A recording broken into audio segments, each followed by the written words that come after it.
Sinubok ng Diyos si Abraham. Bible Story Series 8. Genesis chapter 22 verses 1 to 19. Mula sa Magandang Balita Biblia. Pagkalipas ng ilang panahon, sinubok ng Diyos si Abraham. Tinawag siya ng Diyos, Abraham. Narito po ako, tugon naman niya. Sinabi sa kanya, isama mo ang kaisa-isa, at pinakamamahal mong anak na si Isaac, at magpunta kayo sa lupain ng Moria. Umakyat kayo sa bundok na ituturo ko sa iyo, at ihandog mo siya sa akin. Kinabukasan, maagang bumangon si Abraham at nagsibak ng kahoy na gagamiting panggatong sa handog na susunugin. Inihanda niya ang asno, at umalis kasama si Isaac, at ang dalawang aliping lalaki papunta sa lugar na sinabi ng Diyos sa kanya. Nang ikatlong araw ng paglalakbay, natanaw na nila ang dakong kanilang pupuntahan. Kaya't sinabi ni Abraham sa kanyang mga alipin, bantayan niyo rito ang asno, at kami na lamang ng bata ang aakyat sa bundok. Sasamba kami sa dako roon, at babalikan namin kayo. Ipinapasa ni Abraham kay Isaac ang kahoy na panggatong. Dala naman niya ang apoy at patalim, at magkasama silang lumakad.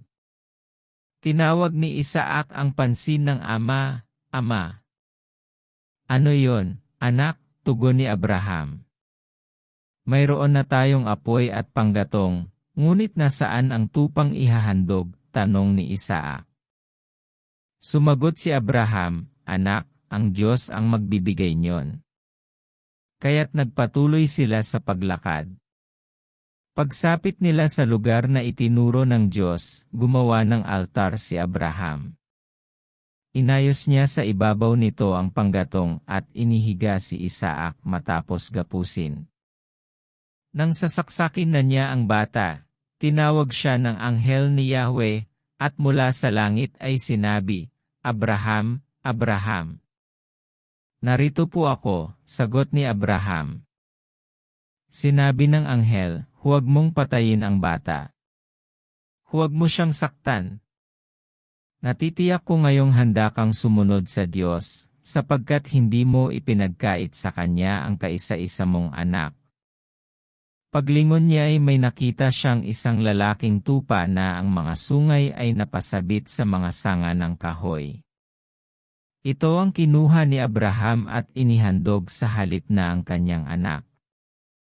Kaya't ang lugar na iyon ay tinawag ni Abraham na, si Yahweh ang nagkakaloob.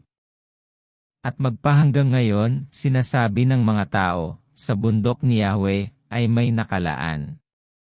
Mula sa langit, nagsalitang muli kay Abraham ang anghel ni Yahweh. Ako'y nangangako sa pamamagitan ng aking pangalan, Yahweh.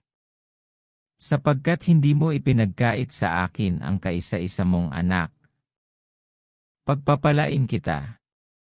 Ang lahi mo'y magiging sindami ng bituin sa langit at ng buhangin sa dagat. Sasakupin nila ang mga lungsod ng kanilang mga kaaway.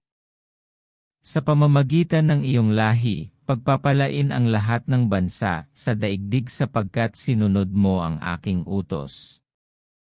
Binalikan ni Abraham ang kanyang mga alipin, at sama-sama silang umuwi sa Beerseba. Kung nakarating ka sa bahaging ito ng video kapatid, 100-fold of blessings to you sa panunood at pakikinig ng salita ng Diyos. Tatlong importanteng tanong. 1. Paano sinubok ni Yahweh si Abraham?